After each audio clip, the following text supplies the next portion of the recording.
8 مارچ کو اسی اسلامی جمہوریہ پاکستان میں، ہم تو فرانس کو رو رہے تھے، ہم تو ہالینڈ کو رو رہے تھے، اسی اسلامی جمہوریہ پاکستان میں عورت مارچ کے نام پر فحاشی عریانی پھیلائی گئی۔ چند آوارہ عورتیں نکل آئیں، انہوں نے جہاں اسلام کے بنیادی قوانین کا مذاق اڑایا اور جہاں مدرسے اور مسجد کو نشانہ بنایا، کسی مندر کو نشانہ نہیں بنایا، کسی چرچ کو نشانہ نہیں بنایا، یہودیوں کی کسی عبادت گاہ کو نشانہ نہیں بنایا، ان کے ذہن میں صرف قاری تھا، مولوی تھا، ملا تھا، ان کو نشانہ بنایا۔ تو ہم سمجھ رہے ہیں تمہارے پیچھے بیرونی طاقتیں ہیں، ہمیں معلوم ہے تمہارے پیچھے یہود و ہنود ہیں، ہمیں معلوم ہے تمہارے پیچھے قادیانی کھڑا ہوا ہے اور وہ مولوی مسجد اور مدرسے کو نشانہ بناتا ہے۔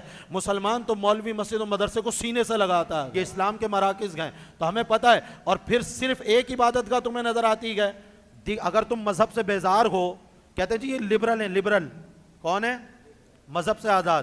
تو مذہب سے آزاد ہے تو عیسائیوں کی عبادت گاہ پہ بھی کچھ بول، وہاں نہیں بول رہا، یہودیوں کی عبادت گاہ پہ کچھ بول، وہاں بھی نہیں بول رہا، قادیانیوں کی عبادت گاہ پہ کچھ بول، وہاں بھی نہیں بول رہا۔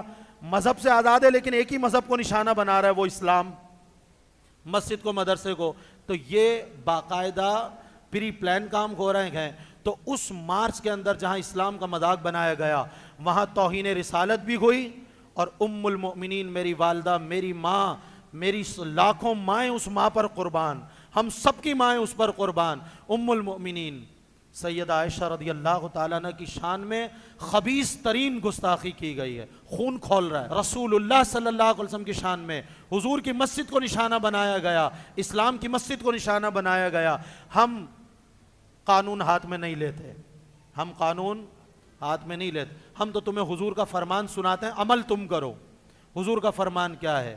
من سب نبیا، ہم تو تمہیں یہ کہہ رہے ہیں، ہم تمہیں یہ کہہ رہے ہیں حضور نے فرمایا جو کسی نبی کی توہین کرے اس کو قتل کر دو۔ ہم تمہیں رسول اللہ کا حکم سنا رہے ہیں، ہم قانون ہاتھ میں نہیں لے رہے، لیکن تمہارے اسی عمل کی وجہ سے کہ تم ایکشن نہیں لیتے ہو تو غازی ممتاز جیسے غازی پیدا ہو جاتے ہیں۔ ہم تو کہہ رہے ہیں تم ایکشن لو، تم ان کو پکڑو، تم ان کو سزا دو۔ ہم تو کہتے ہیں انہیں جانا انہیں مانا، انہیں جانا، ہم نے نہ کسی کو جانا نہ کسی کو مانا، بس انہیں جانا انہیں مانا، نہ رکھا غیر سے کام، للہ الحمد میں دنیا سے مسلمان گیا۔ تو اس پر ایکشن لیا جائے، اور جن لوگوں نے اس مارچ کا اہتمام کیا تھا، جن کے نام پر NOC تھی، جو اس کے کرتا دھرتا تھے، جو اس کے منتظمین تھے، جو شریک لوگ اس نعرے سے جس میں گستاخی کی گئی راضی تھے، پلے کارڈ اٹھایا ہوا تھا، ان سب کو گرفتار کیا جائے، ان کو قرار واقعی سزا دی جائے۔ اللہ تبارک و تعالی ہم سب کو